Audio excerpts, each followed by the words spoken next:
then it's just finding a fun way to talk to strangers, because most people don't talk to strangers. They wait for referrals, and that's not a way to grow a business.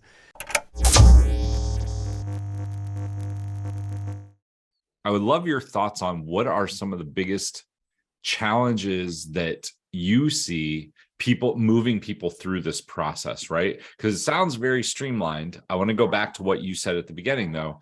The problem is always execution, right? We all know what we should do. We all know we should eat more and move less, but so many people have a hard time doing that. How do you solve that inside of StrategySprints?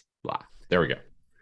Yeah, one of the biggest problem is that they start building a house by the roof, and so they run out of money. So as you say, most people start with marketing too early.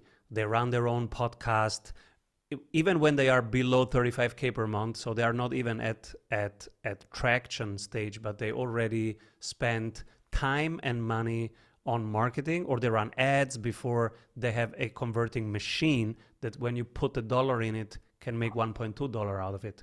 So they do things too early because everybody's doing it. And so they think, oh, I have to be on LinkedIn. I have to be on Instagram. I have to have my own podcast, which is in many cases the wrong order.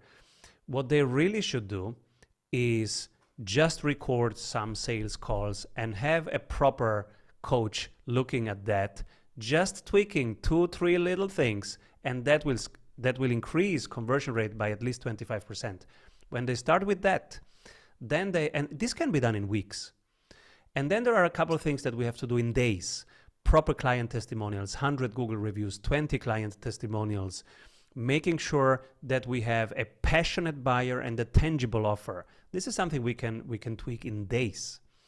But that is so much more important than marketing, because this is the foundation. And when you have that, then it's just finding a fun way to talk to strangers, because most people don't talk to strangers. They wait for referrals, and that's not a way to grow a business.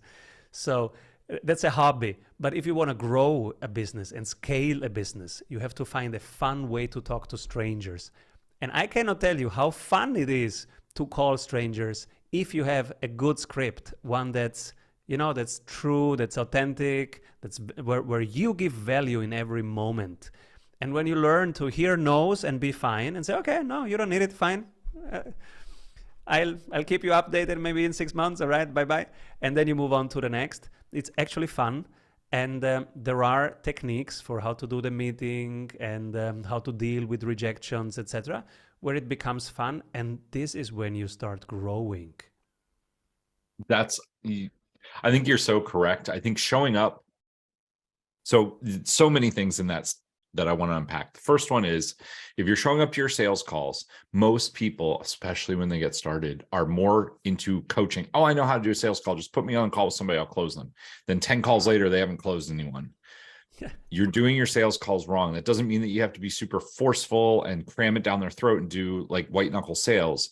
It means you're doing stuff wrong. Hire a sales coach that will review your sales calls. This changed my business way back in 2014, 15. I was coaching so much, I was giving so much away. You hear all this, but I tell you, if you're not closing 1 out of 3, you're not doing it correctly.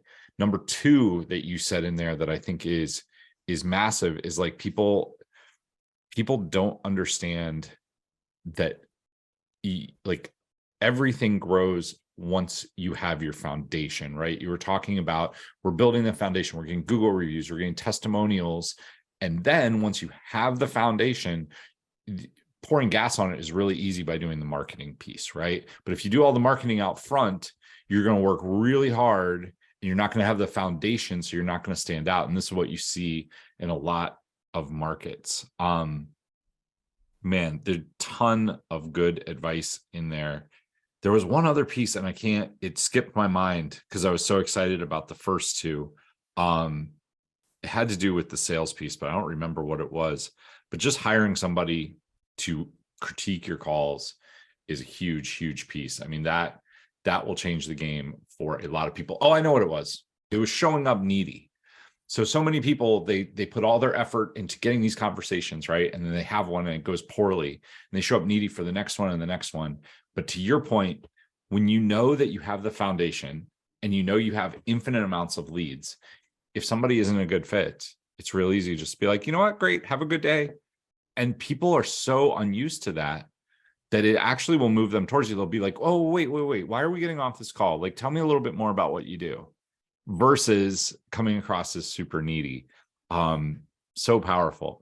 Are you looking to scale your business, but trying to figure out how to get your message across? Well, go to storyselling.how to grab my free course that will show you how to discover everything that you need to build your business through stories. These stories work whether it's in social media, email, or public speaking. There are 5 core stories that you'll learn. You'll be able to use all of them by the time you're done with this course. Again, that is storyselling.how.